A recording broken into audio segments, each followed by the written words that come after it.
Oh, hello, substreamers. Welcome back. Today we're going to be diving deep, as you've guessed by the title of this video, into a phenomenon that's pretty interesting, fascinating, but in equal measures terrifying. It is, of course, sleep paralysis. Now, if you've ever been through it, like you've woken up completely conscious, but you're unable to move or to speak or pretty much do anything, or you're even seeing things that aren't actually there, even maybe a presence sitting on your chest, then you're already very familiar with sleep paralysis. But for the majority, I suppose, who have never been through it and don't know much about it, this video is for you. And I'm going to explain, regardless of whether you've been through it or not, what is sleep paralysis, why does it happen, what's actually going on here, and of course I've done the research. I've deep dive, I've read some papers. Some people believe that something supernatural is going on. I might touch on that too. So stick around if you're really interested in learning about the different interpretations. Could be from a health perspective or culturally. And I'm going to demystify sleep paralysis. So let's get right into it. What is sleep paralysis? Let me give you a bit of an analogy. Let's say that sleep is a bit like an orchestra, right? All these different things are happening to your body and brain, and it's highly organized and should be playing very neatly together. But sometimes different sections of your sleep fall out of alignment temporarily. Let's call it a glitch in your sleep, right? And generally that glitch is related to REM sleep. That's rapid eye movement. Many of you are already familiar with that, I'm sure. When you go to sleep, at some point you fall into REM sleep, and this is when you get really deep rest, but it's also where weird things can happen. Now, what happens when you're in REM sleep? Of course, this is where most of your dreaming and resting occurs, but to protect us from acting out the things that happen in these deep dreams, your brain has some kind of protective measures or mechanisms that stop you, let's say, jumping or punching or kicking. They protect you and protect others who you may be sharing a bed with. Your brain temporarily paralyzes or freezes your muscles or voluntary muscle movements while you're in that, and that's called REM atonia. And it's a pretty smart thing that your brain does. But unfortunately, if you are a victim or a patient or someone who experiences sleep paralysis, what's happening is that your brain is waking up, your consciousness is returning, but your body's REM atonia is kind of still active. And so you're awake, you can see and hear, but you can't move, right? You're completely stuck, you're paralyzed. And that is a horrible sensation for anyone who's been through it. Your your brain has hit the on switch, but your brain has kept the off switch still firmly pressed, and you are going through it. But why is it scary? Why is sleep paralysis this terrifying thing that people talk about? Well, during REM sleep, parts of your brain are responsible for different things. Sorry, the flies are responsible for attacking me here. Essentially, your logical reasoning and reality, which are both part of your prefrontal cortex, they're less active when you're asleep, right? You don't need logic and reasoning while you're asleep, right? Now, at the same time, your amygdala, that's your fear center, becomes highly active when you're asleep. Could be some remnant from, our tribal or, our hunter-gatherer days, that we keep a high level of fear just so that if we need to wake up and jump into action, we can, right? So could be to do with that. But when you wake up, you are in a mixed state where your amygdala is active, but your prefrontal cortex is not so active. So that's why when you wake up, even not just sleep paralysis, but kind of generally when you wake up, most people feel a bit foggy, a bit, oh, what's going on? Oh, where am I? Yeah. And things like alcohol and cannabis and pills and stuff, they can only make that worse, right? So when you wake up with sleep paralysis, right, your body can't move, but your brain's awake, your amygdala's active, your prefrontal cortex is not. All of the these things are trying to communicate and it's failing, right? These signals are not moving properly. Everything's trying to make sense and it's not quite happening. There are conflicting signals. Now, this is what drives the fear, the terrifying hallucinations. The missed signals and connections between all of these things basically can cause your brain to conjure up pretty vivid and even emotionally charged hallucinations, the things that you fear most. So, for some people it's an kind of anonymous monster that sits on their chest. For some it's an old witch lady. It could be a shadowy figure. It could really be anything. It's going to be quite personal to you and what you're scared of, some kind of devil or something, right? But for most people who do feel this presence, they say it's an evil presence. But all it really is, guys, this is kind of the crux of the video. All of it is how to put it best. It's your brain creating a story to make sense of all the bizarre sensations and missed connections happening between these different systems in your body and presenting some experience to you. That's it. But there's more. Of course, there's more. As you know, there's still plenty left on this video. So what more? What more? What more? Well, let's say this glitch in your brain is caused by things that could be stopped, right? You don't have to have sleep paralysis. But before I get to the cures, I want to go more into the causes. What is causing you, if you're experiencing it, or just curious about how it can be caused? Well, I will give the preface that scientists don't 100% understand sleep paralysis, but they understand enough of it from research and tests and sleep trials and stuff to give a pretty good gist of it. So more than the gist. Anyway, the main thing, as you probably could guess, is about sleep deprivation.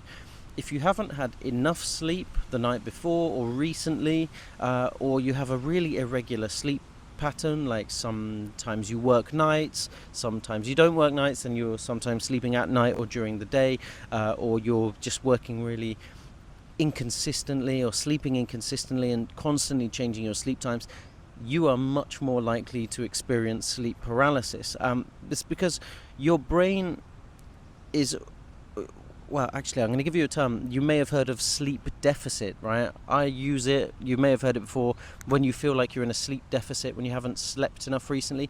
What you haven't had enough of really is not sleep, but REM sleep, right? Which is where you get your best rest. So when people are in an REM deficit, which happens to these inconsistent workers and night workers and stuff, your body tries to compensate for that lost REM sleep, and it does what's called an REM rebound, and it gives you, well, it throws you into REM sleep much more quickly and intensely, and often keeps you there longer, but it makes you much more prone to waking up with this REM atonia. Now, while sleep is just one factor, another thing that is known by scientists and researchers to cause sleep paralysis is stress, anxiety, and all kinds of mental health conditions, in particular PTSD. That's a big one that's known to cause sleep paralysis. So, I mean, it's so easy for me to sit here and say, don't be stressed, but that's not very helpful to anyone, is it? Let's be honest, right? So, all I can say is that if you are aware that you're stressed, or you know the root of your stresses in life, and that you're experiencing sleep paralysis, there may be a clear link between them. So just be aware of that. Also, people who are bipolar are more likely to experience sleep paralysis too. But here's the kicker: it's a negative feedback loop.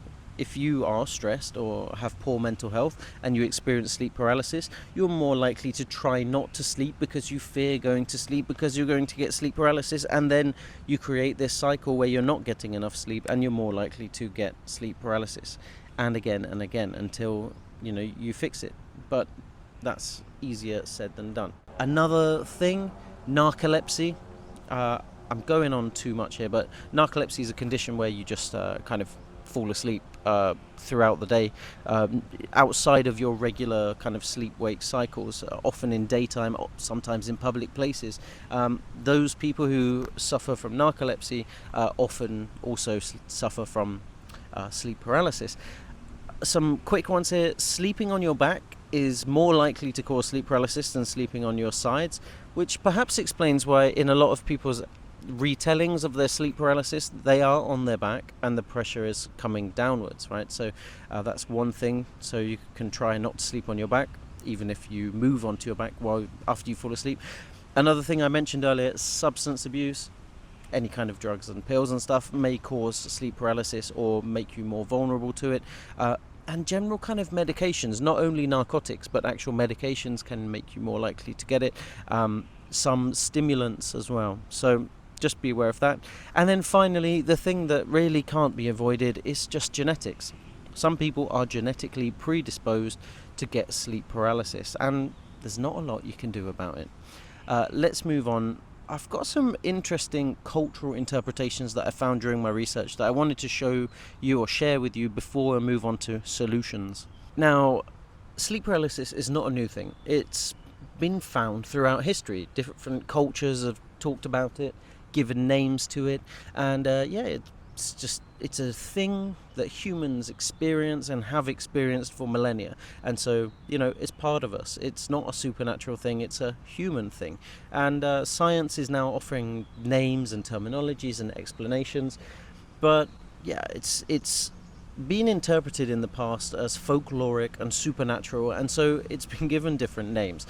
In the West, it has been referred to and drawn in art as the old hag or the night hag, literally a kind of malevolent old lady or witch figure who will climb onto your bed and sit on your chest and hold you down, and that is pretty terrifying. In Islamic or Middle Eastern cultures, it's a jinn, which is attributed to a lot of different negative things in those cultures. So could a jinn be to blame?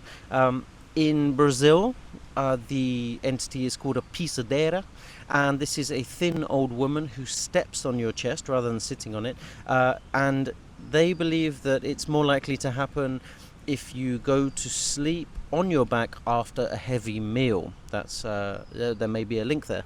Then in Japan you have the kanabishari, and that means, I suppose, to be bound or tied by a malevolent force, an invisible force too. So they believe that. And now there's also people who believe that it's linked to aliens, but that one I think is more ridiculous. So in cultures with kind of more stronger relationships with the supernatural, older cultures perhaps, they are more fearful of sleep paralysis, and they believe that it has more significance. So that's why it may show up more in some older cultures. But it just highlights how our brains tell a story to explain what is happening when these functions of our brain and body are not communicating well when we wake up with sleep paralysis. It's just a story. I need a story for these flies getting wiped out. Oh, just a quick section here. Now, I want to just talk quickly about the emotional toll that sleep paralysis has, because someone watching this, like myself, who's never experienced sleep paralysis, may think, it doesn't sound that bad. You're just imagining it, and surely you snap out of it quite quickly. Well, actually, it can be quite traumatic, and I'm going to tell you a few points why. Well, number one, it's what I talked about before. It's this negative cycle. You create anxiety around sleep. When your sleep is unpleasant, and regularly unpleasant, which sleep paralysis would make it, you then don't want to sleep, and you develop somniphobia, like the fear of going to sleep. And actually, in the moment when sleep paralysis happens, people describe it as really intense fear and even panic, immediate terror, and really, really awful experience. And people can also get trauma from their own sleep paralysis, especially people with PTSD who are prone to carrying their trauma for much longer from traumatic experiences, they will carry that trauma with them all day. So a sleep paralysis doesn't just mess up your waking rhythm, it will affect your whole day and likely the next night and stuff too. Also, a lot of people, when they do wake up with sleep paralysis, they don't want to go back to sleep, of course, so they avoid sleep then, and then they're going to become more fatigued. That can affect their work and relationships and lead them to be groggy and unfriendly and prickly and fearful and all this different stuff. It really is a negative feedback loop. And I know a small part of that is about the stories we tell ourselves, but a lot of people who are going to go through sleep paralysis regularly are likely to end up socially isolating themselves because they feel that something bizarre and is happening to them, and they don't want to be judged because others might think it's ridiculous, right? They say, well, you're not actually in harm's way, nothing's really coming for you, it's all inside your own head, and they're going to gaslight you into thinking that you're crazy.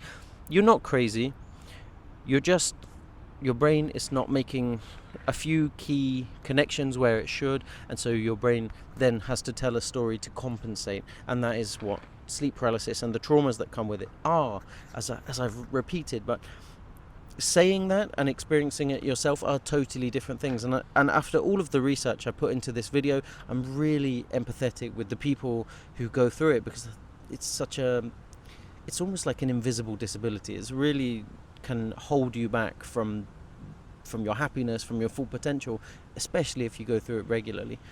One off now and again, perhaps not, but regular sufferers, really, I feel for you. So I'm going to tell you from my research, how can you try and stop sleep paralysis from doing what it does and get its hooks out of you.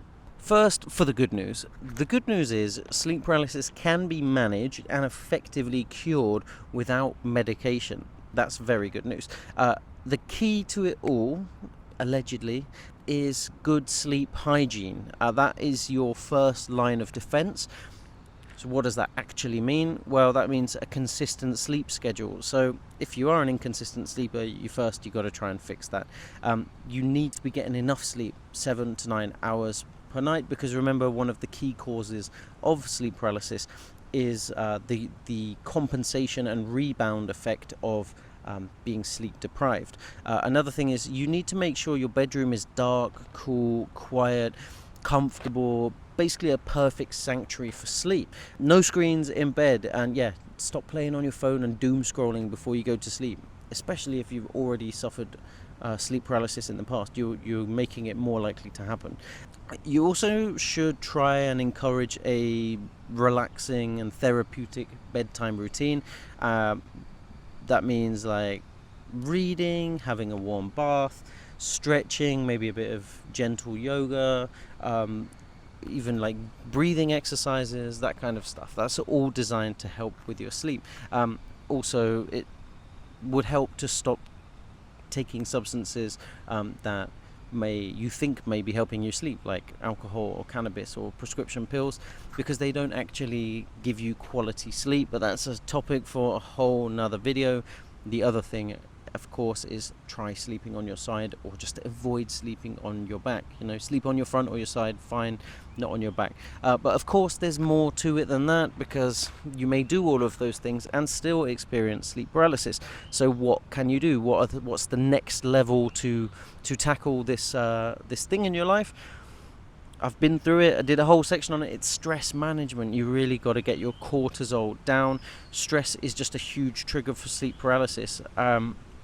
You yourself must know your stress triggers and discover ways to manage it yourself. Meditation, breathing, yoga, long walks, journaling, whatever. There's so many different ways to do it. For me, it's reading. I love reading books, and going for a swim really helps when I'm particularly stressed, and long walks too. Coming to the park like this, perfect way to de-stress. There is more. If you're really struggling, you need extra help. What will a therapist do? Well, you go see them. They're going to give you cognitive behavioral therapy for insomnia. This is CBTI. It's like an abbreviation of this, and essentially that's going to challenge your thoughts about sleep paralysis, reframe the story, right? A part of the issue is the story that you tell yourself And so they're going to help you kind of tell a new story, so that this fear avoidance cycle is removed from your life, right? As if you're not scared to sleep, you don't fear the sleep paralysis demon sitting on your chest, you're less likely to go through it, because you are, creating some of this stuff. You are feeding it to your brain, and your brain is feeding it back to you. There is a famous doctor called Balan Jalal, and he is kind of a sleep scientist, and he developed this thing and shared an amazing paper on it. You can find it online, called the meditation relaxation therapy, and he shared this for free. It's how to manage your body during an episode. So if you ever go through sleep paralysis, or you have been through it and you have another attack in the future, I mean, it's going to be hard to recall this information at the time, but you may be able to, and I hope so. Let me just get my notes, and yeah, there's 4 points here. Okay, so number 1, repraise the attack. Remind yourself, this is common, it's just my brain playing tricks, I won't die, no harm will come to me. And step 2 is to emotionally distance yourself. Tell yourself there's no reason to be scared, fear only makes it worse, and cultivate calm detachment. Good advice. Step 3 would be to inwardly focus your attention and meditate. Okay, so shift your focus to something positive internally, like a comforting memory, a loved one's face, or a prayer. It redirects your attention away from the terrifying thing that's happening to you. Number 4, the final thing, is muscle relaxation and no movement. So relax your muscles and resist the urge to move. Don't try and move, because that will increase your stress. A lot of so-called experts will tell you try and move as much as you can, because eventually you'll break free. But Dr. Balan Jalal actually says no, relax into it, because the more you move, the more you can intensify your own hallucinations. So there you go. Okay, now this is just for people who have come to this video because they are experiencing sleep paralysis, and they just wanted to know a bit more, and you started researching it, you're trying to find out, why is this happening to me? Do I need to see a doctor? Am I in danger? Things like that. You don't need to see a doctor until it becomes a regular occurrence, right? Because once it becomes regular, the causes of it are going to create this negative feedback loop. Then you should probably seek professional medical help. Now, whether that's a doctor or a therapist, that's kind of up to you. If you believe that the causes are rooted in mental health and stress and things like that, perhaps a therapist is better. If you think that it's more to do with your routine, and then a doctor is probably more likely to help you. But there are specialists, there are different kind of healthcare professionals who can help you. What will they do? Well, there's different kind of therapies, as I said, trying to help you reframe the story in your mind so that you don't fear the demon and fear the terror and things like that. But they may also give you low dose antidepressants. That's another thing they've found is quite effective. That's SSRIs and tricyclics. There's different kind of antidepressants. They basically help suppress REM sleep. What is the damage in doing that? It means you're not going to feel rested, right? You should not be trying to suppress your REM sleep, because REM sleep is the most important part of your sleep. If you are going through something like narcolepsy, or recently discovered that you're a narcoleptic, or you have sleep apnea, or severe anxiety or something like that, and you're worried about sleep paralysis, of course, talk to your healthcare professional and ask them for advice. But in general, unless you're going through this regularly, you don't really have much to worry about. If it's happened to you once and you found this video because of that, don't panic, right? The worst thing you can do is panic, because panic feeds the negative feedback loop. And just focus on improving your sleep hygiene and making sure you don't have a sleep deficit, and you should be fine. Look, substreamers, I get it. It's scary, and I've never been through it myself. Oh, let me poke that up a bit. I've never been through it myself, so I don't really know. I can empathize, but how could I ever really know? All I can share is my findings from my research. That's what we do here on Substream News. I go away, I find the topics, and I do the best research I can to kind of inform you and help you and guide you. But the truth is, your brain and body are incredible machinery.